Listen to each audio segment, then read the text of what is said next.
Somebody once said to me, don't treat yourself like you're a dog. And I have a very spoiled guide dog. I'm going to put that out there. I adore him. But when you do something good, don't automatically give yourself a cookie. But know that there's times to do so. One balances on the other. So when I say make sure you love yourself, it's in all aspects. Do something for you. But I'm one that says, yes, eat the cake by all means. Life is to be enjoyed, but we do so within balance, within reason.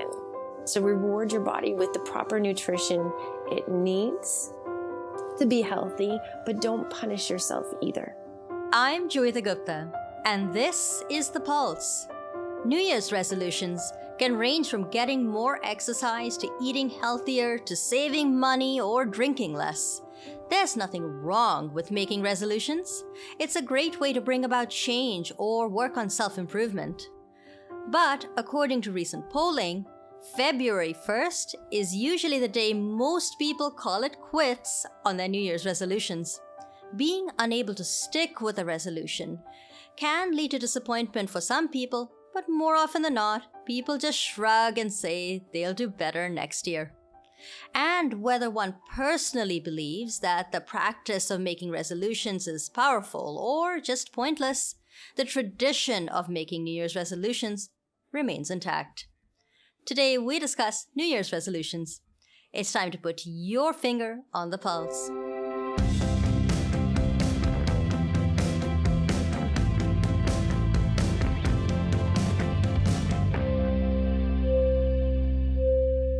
Hello and welcome to The Pulse on AMI Audio. I'm Joeita Gupta. Let me start out by wishing you a very happy new year. I hope you had a good holiday season. I hope you had a chance to relax, unwind, see some family, maybe get caught up on Netflix. Even if you had a bunch of books that had piled up on your bedside table and you had a chance to plow through those and read them. I hope you had a chance to rest and recharge those batteries because 2023 is here and we are delighted to welcome the new year with a fairly lighthearted show. I know on The Pulse we tend to have a variety and sometimes we do a lot of serious shows and we have deep conversations, but I wanted to tackle the New Year's resolution. And I thought I would just talk to people about the most common ones. And the common ones, of course, as I said in the monologue, eating healthy, getting some exercise, saving money. That's my New Year's resolution for the year. We'll see if I can actually pull it off. But today we're going to talk to two experts. Later on in the program, you'll be hearing from Alicia Connor, who is blind, but also a nutritionist and a dietitian. And Alicia's going to give us a couple of tips about eating healthy. But first, I'm really delighted to welcome in our fitness expert, Bobbi Janzen, who is, of course, a well-known personality on AMI TV and the host of Healthy at Home with Bobbi Janzen. And Bobbi joins us today to talk about being healthy and getting some exercise in the new year. Bobbi, hello and welcome to The Pulse. It's great to have you with us on the program. Hi, thanks so much for having me. So, Bobbi, a lot of us start the new year off by saying we're either going to exercise more or, we will start to exercise if you're a bit lazy and you haven't been exercising at all. If we set these goals for ourselves at the beginning of the year, how important is it to have some specific goals or targets in mind as we set the New Year's resolution to exercise a little bit more? Well, personally, I don't believe in New Year's resolutions, and I'll be totally honest. And the reason being is so many people use that fitness as a New Year's resolution, and they end up feeling like they've let themselves down. So as opposed to doing it as a New Year's resolution, what I do is maybe say, you know what, in the next year, I'm going to love myself a little bit more. I'm going to do some things for me, making it a bit less specific and more forgiving, and make that plan that, you know what, loving me looks like. I'm going to move more, and that can change over time. But it's the more detailed, the more people seem to feel that they've let themselves or others down. So that's kind of my approach to it. Just put it out there that you're going to love yourself a little more. You might look at moving a little more. And then once you find the program that works for you, then you can set those details and those goals out. So what do you recommend for someone who's getting into an exploratory stage in terms of determining an exercise regime or workout? Where's a good place for them to start? I find the most success comes when you find what interests you. I'm going to use burpees as an example. Some people hate them, so they're not going to want to do them. So activity looks different for all of us. And maybe that's swimming. Some people like that. So that's something they can look into, or it's what speaks to you, or what do you want to try? So find out what interests you, not what you feel like you're going to have to do, that it's like eating Brussels sprouts. Some people like that, but some don't. It's like, I don't really want to do this. It's got to be something that you want to do so you can see that change happen and feel more successful. I was wondering if you had a thought about whether, and this is especially true for someone who's getting into exercising for the first time, whether it makes more sense to work out individually or if you should take a class and work out with a group of people. That depends on the person. So in my career, I have found some people that need that group connection and that support or that buddy. And especially since the pandemic, I see a lot of people that prefer working out on their own with some guidance from a video or a trainer, their own workout. It's a little bit of a changing landscape there, but it's going to depend on the person and what they enjoy. You want to find that success. So it's what works for you. What do you like? Do you want to go to the gym with your friend? Do you want to go to a class? Do you need that extra support? Bobbi, one of the things I've been wondering about is whether it gets kind of expensive if you decide to work out at home. Lots of expensive equipment on the market. Kettlebells, TRX machines. You think about all of the equipment that you can potentially buy and the price tag gets bigger and bigger. Now, do you need a lot of fancy equipment or can you start out with things that are relatively simple? Well, as we show in Healthy at Home, you need zero equipment to get started and to get fit. Even after 20 some years in the industry, a lot of my workouts are equipment free. So fitness costs nothing in essence. Well, that's good, but how long do you spend working out, or how long do you recommend that someone who is new to working out actually spend working out let's say in a day, for example? That's going to depend on their level. And my main point is your first step is to show up. Show up for you and whatever that looks like. And if you get 5 minutes in or if you add an additional walk, it's starting somewhere. As long as you start, and then you can look at how many minutes a day or cumulative activity and what that looks like throughout your week. But just getting started and showing up, that is enough for now. You know, for a lot of people with disabilities, we might want to work out, but a lot of existing programs and DVDs and workout regimes aren't really adapted to people with disabilities. The assumption being that everyone who wants to work out is able-bodied and they can just follow along with the workout program as it is set up. How do you recommend people with disabilities take an existing program and adapt it to suit their needs, depending on what their disability is? That's one of the reasons I actually got into what I've done for so many years, as far as adapting. So my advice there is if there is a program that they're looking into, if they feel comfortable talking to that instructor or comfortable talking to their doctor, their trainer, anyone that can give impact or important advice on how to adapt that. So somebody trained in the ability to do so and to change that program so that it gives that participant what they need from the program so they can feel like they've got this.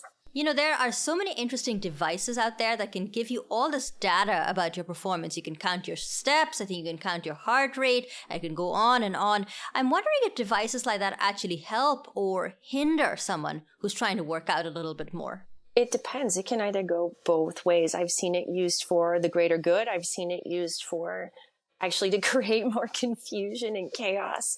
Heart rate monitors, they can be good for people that understand how to condition within the proper heart rate zones. And usually you have to have that education or have worked with a trainer that knows. So there's that. And that's doesn't come with a nice state of directions that you should be exercising in this zone. So that's where that one can get tricky. Step counters, it's nice to know. I enjoy my step counter. I use it when I'm out with my guide dog to see how far we've gone. Sometimes I like to challenge myself. So that kind of data can be helpful. But once again, it's having that plan in place and that knowledge in place to use these to better what you want to achieve. What would you say is the relationship between diet and nutrition and exercise? Like, could you start to exercise and work out vigorously in the morning and then, I don't know, go home and treat yourself to a box of cookies? Or is the relationship between food and exercise a little more nuanced? I love that question because somebody once said to me, don't treat yourself like you're a dog. And I have a very spoiled guide dog. I'm going to put that out there. I adore him. But when you do something good, don't automatically give yourself a cookie. But know that there's times to do so. One balances on the other. So when I say make sure you love yourself, it's in all aspects. Do something for you. But I'm one that says, yes, eat the cake by all means. Life is to be enjoyed, but we do so within balance, within reason. So reward your body with the proper nutrition it needs to be healthy, but don't punish yourself either. Well, you mentioned earlier that you're visually impaired, and I am as well. And I'm sure you've noticed this. A lot of programs, especially online videos and DVDs, aren't really inclusive of people who are blind. I mean, you can have the person on the screen working out, but they don't really describe what they're doing, so you don't really get as much information as a sighted viewer. What sort of solutions have you used to try and deal with the fact that a number of pre-existing workout programs aren't accessible to people who are blind? That's a really tough one because I know exactly what you're saying. It has been probably one of my biggest frustration points is I can't just go buy this DVD and pop it in and do exactly what they're doing. So number one, don't be afraid unless it's something that's a bit more of a dangerous exercise. So when I took a Zumba class, it's not described. Don't be afraid to have fun, and it doesn't matter what other people think. So you're there to move. So that's take the stress off there. But it's nice to balance it with some in-person stuff. So if you want to kind of get an idea of what the exercise is, so meeting with a trained professional in the fitness and exercise world to understand some of these exercises that you'll get the word push-up.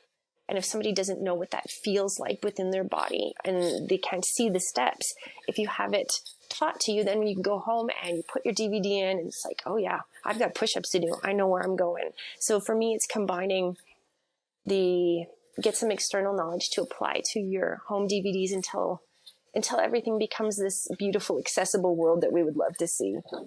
One of the things that I often worry about, to be honest with you, is overdoing it, especially when I'm determined to start exercising. And so I'm wondering if there's a balance between low impact workouts, things like going on walks or maybe going for a swim, and how you balance things like that with high-impact workouts like going to the gym and lifting weights, or I'd even include jogging or running because that can really take a toll on your knees, for example. So how do you find a way to balance all of those things? So first, with any exercise program, you should always consult with your health professionals because you need to find out if there is any restrictions. For me, and it's a strange restriction, I can't hang upside down due to my visual condition. Hanging upside down is out of the question. So I find activities that don't involve me hanging upside down like a bat.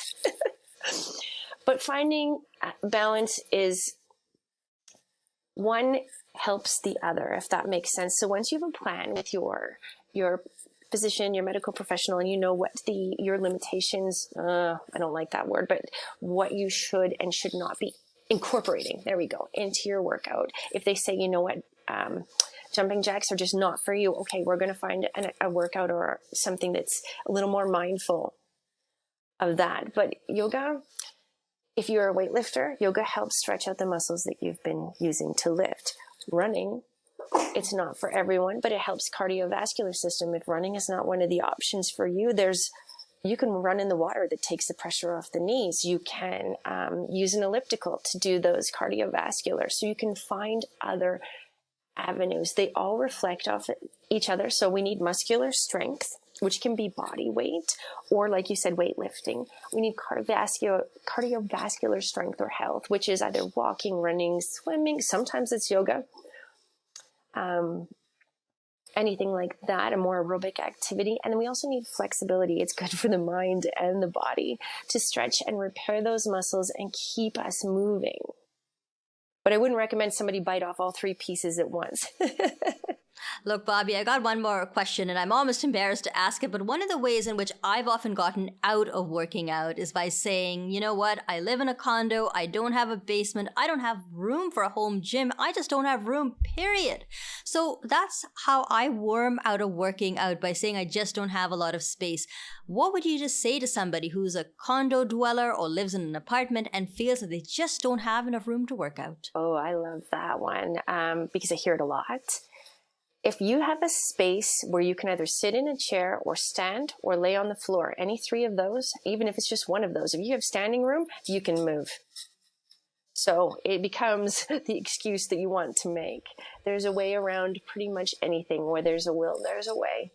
Well, Bobbi, I have to say, I am running out of excuses. You have given a lot of us a lot of things to think about. Now, I know you're not big on New Year's resolutions, but you've certainly got me thinking about how to incorporate a little more fitness and movement in my day-to-day life. So thank you so much for joining us here on the program. You're welcome, and thanks for having me. Take care. Healthy at Home with Bobbi Janzen airs Wednesdays at 8 p.m. Eastern on AMI TV. You can also stream the show anytime on ami.ca or on the AMI TV app. Okay, so we've now established a couple of good habits for exercise, but we know that's maybe, 50% of the equation?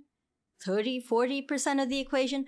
A lot of being healthy in the new year comes down to eating healthy. And I'm really delighted to bring in my next guest, who is Alicia Connor. Alicia Connor is a blind nutritionist, dietitian, a YouTuber, book author, an all-around awesome person. I'm actually very sad that we'll only have half the program to talk to Alicia today. But with that said, I am delighted to welcome you to the program. Thank you so much for joining us. Great to be here. Thanks for the invitation. So around this time of year, as with exercise, I'll often say, you know what, I'm going to eat healthy or I'm going to eat healthier, but inevitably I fall off the bandwagon and I start to eat sugar and chocolate and junk food. And I'm not alone in having these particular problems when it comes to diet and nutrition.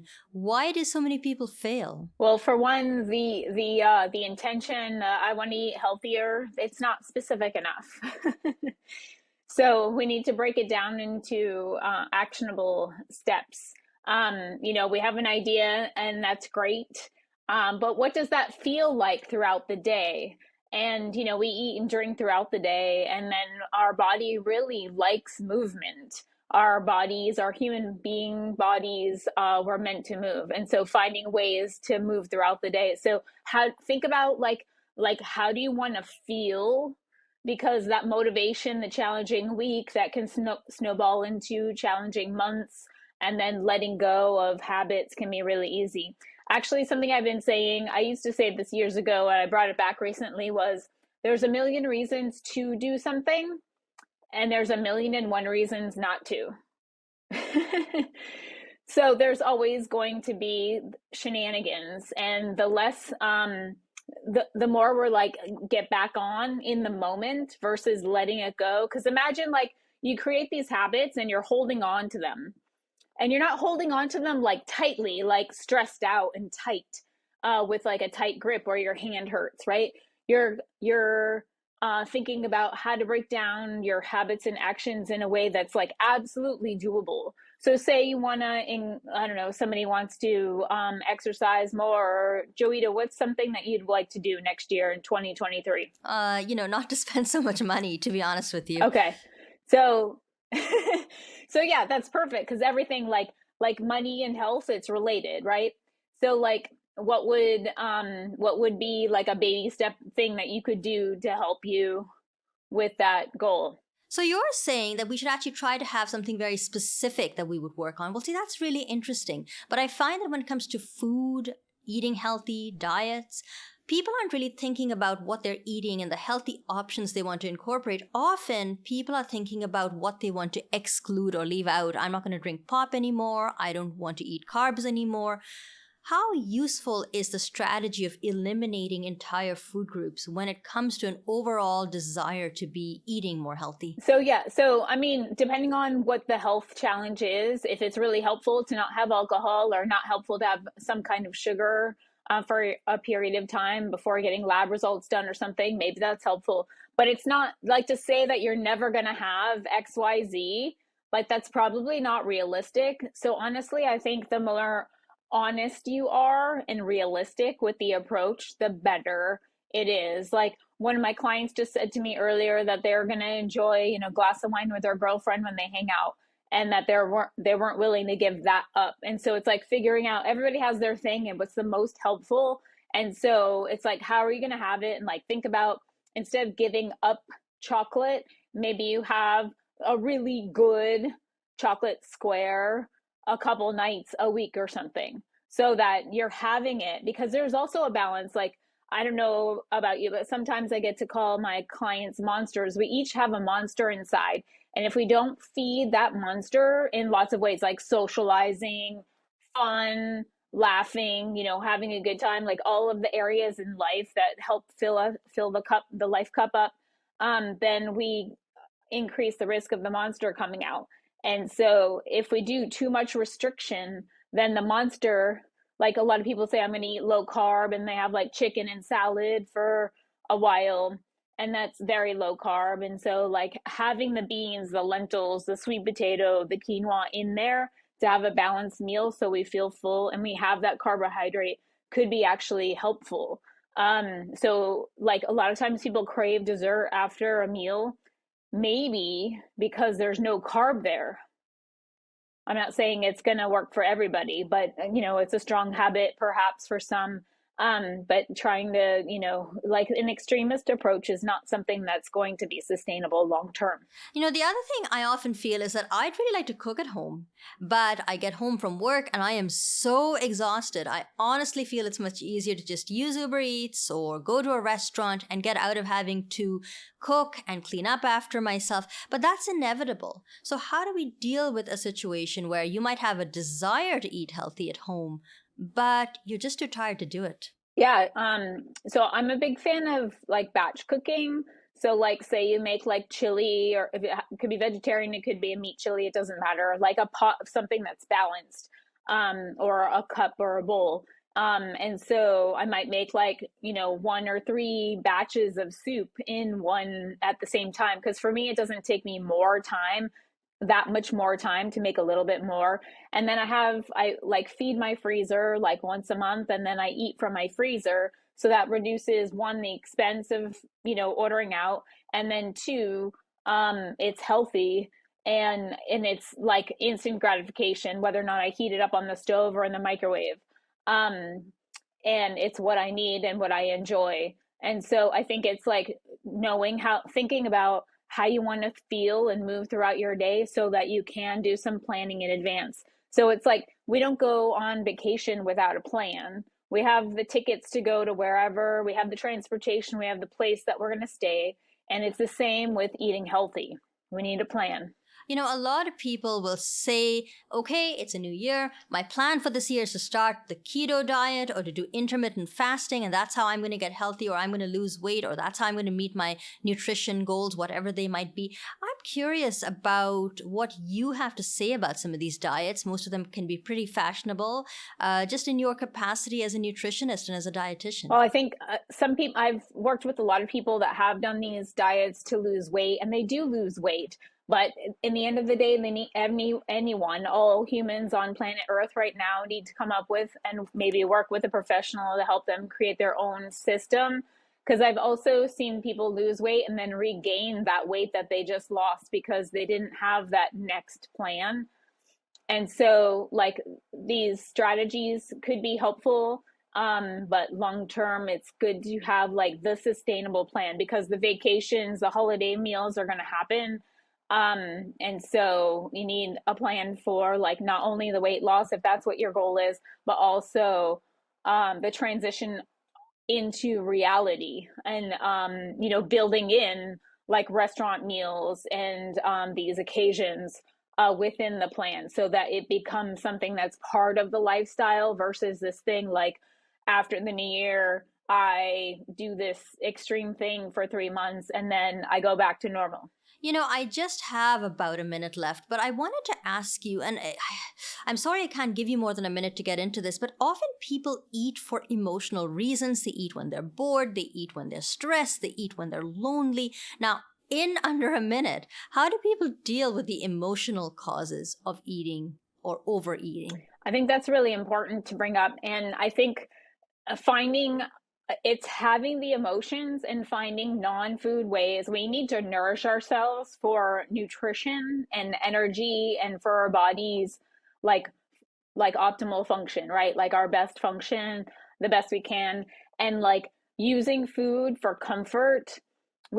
Our culture trains us to think this way in many ways, because marketing is basically telling us to eat. Like, when in doubt, eat. And then, and then eat. Like, anytime is an opportunity for eating, right? And that's really not a helpful approach. So it's not you, the individual, it's our system and food culture. And there's also things like, a lot of my clients that I've worked with, they say, I grew up where I couldn't leave the table unless I finished my plate, or the starving people in wherever. And these things stick with us long term. And so I think the main thing is, thinking about how you eat, your pattern of eating, as well as when you have emotions, have that go-to list of things that you can do in lieu of food when you check in, like, am I hungry? Like, check in with yourself. Like, if you truly are hungry, then have something, if that makes sense. But if you've been fed, and you're gonna eat soon, then come up with a short list, like maybe 5 things that you could do in lieu of comforting yourself with food. And I mean, you could do the hot tea and things that don't have any calories that are quite pleasant. Even bone broth or something like that could be nice. But in terms of like strategies, like, can you go for a walk? Or can you call a friend or family member or somebody? Or, have fun, watch a video that's entertaining, like, or listen to something like a comedy thing that's just a couple minutes long. Like disrupt, like, either find comfort in another way and stop in the pattern of, comforting with food in a healthy way. That was a blind nutritionist and dietitian, Alicia Connor.